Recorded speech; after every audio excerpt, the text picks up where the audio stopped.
You swung and you got good contact with the ball, and you sprinted down towards first base. And after you cleared first base, you realized that it had lifted over the fence. And you didn't even have to run anymore. You could just trot into home plate. How do you describe something like that happens for the first time? How do you describe a sneeze? I mean, there are things that happen in our lives that are just kind of indescribable. Words don't apply. Can you remember when your first child was born and 2 of you went into the delivery room and 3 of you came out? And you held that tiny little life in your hands for the very first time? Can you describe what you felt? Can you put it into words? Have you ever lost a loved one and your world fell apart? Can you put that into words? Or explain what it was like, the loss, the grief? There are experiences in life that happen to all of us that words simply can't explain. Sometimes during the week, I'll be studying the scriptures, researching a sermon, and something fantastic will hit me that I've never ever seen before. And I get really excited, and I put down my pen and I say, God, that is so neat. That's so great. I never saw that before. I wish it were Sunday morning so that I could tell it to your people. And I try and write it down, and 3 or 4 days pass, and I come over here on Sunday morning, and the words are simply inadequate.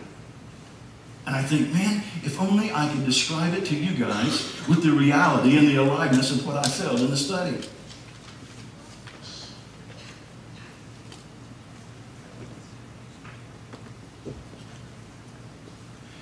You know, I used to love to argue about religion. And it was because I didn't know anything. You do that when you're unequipped and unloaded. And in the last 24 years, I have learned so much. I believe I could win any argument about the Christian faith, but I quit arguing because it seemed so disrespectful of something so beautiful. You see, there are people out there, folks, who believe the Christian faith is a myth, or that it's just for children or adults who don't investigate. And I want you to know that's a lie from the pit of hell. I could take a person like that, argue intelligently about the reality of the Christian faith, prove to them that everything I say is true and backed by historical evidence and data, and win the argument. But it wouldn't do any good, because winning an argument will only bring them to the edge of the cliff. Winning an argument will only bring them to the edge of the cliff. You see, it's up to them to jump. It's up to them to believe.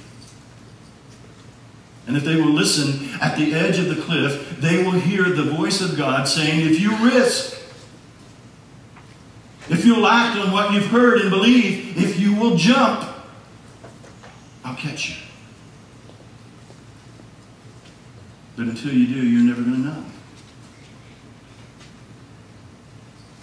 You know, I can see Mark getting all his research work done so that he can sit down and write this great biography of Jesus.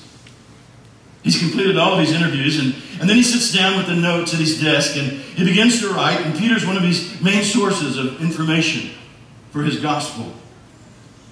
I can see Mark sitting down and going over Peter's notes. Jesus healed Peter's mother-in-law, check, no problem. Peter walks on the water with Jesus, check, no problem. Let me see here. Peter makes the great confession of Jesus. You're the Christ, the Son of the living God, check, no problem. And then it comes to the transfiguration. And nothing's written down. And Mark says, hey, Peter, where's your notes on what happened up on that mountain that day? And Peter would say, Mark, do you really have to write about that? And Mark would say, yeah, I really do. And Peter would say, Mark, you weren't there. You weren't there. I mean, you didn't see what went on up there. You don't know how hard it is to put that kind of thing into words. But God said, write it, and Mark did his best. It's difficult to describe the indescribable, and sometimes you just have to experience it yourself. The closer you get to God, the more of those things you'll experience. But that'll never happen until you risk. Until you stand at the edge of the cliff and jump into the everlasting arms of God. And then secondly, throw thumb number 2, I want you to know dear Peter's reaction to this whole incident. We find it in verses 5 and 6. Peter said to Jesus, Rabbi, which means teacher, Rabbi, it's good for us to be here. Let us put up 3 shelters, one for you, one for Moses, and one for Elijah. Now look at what it says. He did not know what to say. They were so frightened. And the 33rd verse of the 9th chapter of the Gospel of Luke says about this same verse, not knowing what he was saying, Peter said, I'll build 3 shelters. In other words, Peter didn't know what to say, so he said it. Peter was unsure about what comment to make, so he just made a comment. Peter didn't know if he was supposed to give a sermon or to be silent, so he gave a sermon. I have that problem. My job is words. I'm a wordsmith. They're my stock in trade. I write and talk all of the time. And if there's an empty space, I want to fill it. And that's dangerous. You don't babble in the presence of great art or great sorrow. You don't shoot the breeze when Beethoven is being performed. You don't make jokes at deathbeds. You don't whistle at a funeral. If you don't know what to say, for God's sake, don't say it. If you don't know what to say, for God's sake, don't say it. So often in a counseling session, I want to encourage those people who are going through difficult times and heartaches.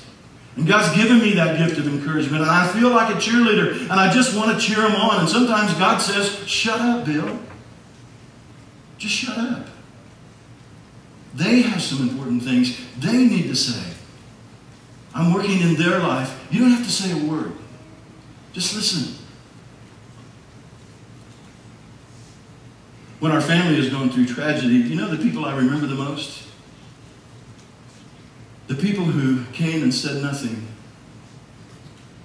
They were just there when you needed them. The next time you have a friend that's hurting, don't feel compelled to give all of your great advice. Just listen. Be there when they need you. If you don't have anything to say, don't say it. That's what Peter did. It was wrong. It was out of place. Lord, let me build you 3 shelters. And then notice what Peter tried to do. He tried to hold on to the joy as it flew by him. He tried to make permanent something that was very temporary. We do that, don't we? Lord, let's build some shelters up here. Let's keep Moses. Let's keep Elijah around for a while. Let's make this thing permanent. We'll get some velvet ropes. We'll lay out some lines. We'll build us a theme park here. We'll put a turnstile down there. Eventually, we'll charge admission. Peter just babbled on, and it was out of place. But isn't that like all of us? We try and grab it as it flies by and hold on for dear life. If I could only go back. If I could only go back to the way it was. If I could only go back to those good old days. They're not as good as you remember.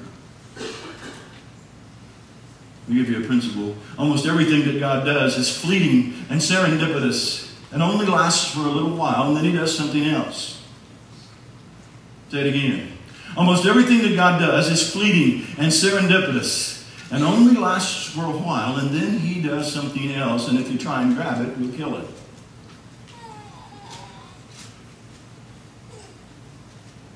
Back when I was a policeman, I directed traffic from time to time at parades. I remember one particular parade where I was stationed beside the judge's stand.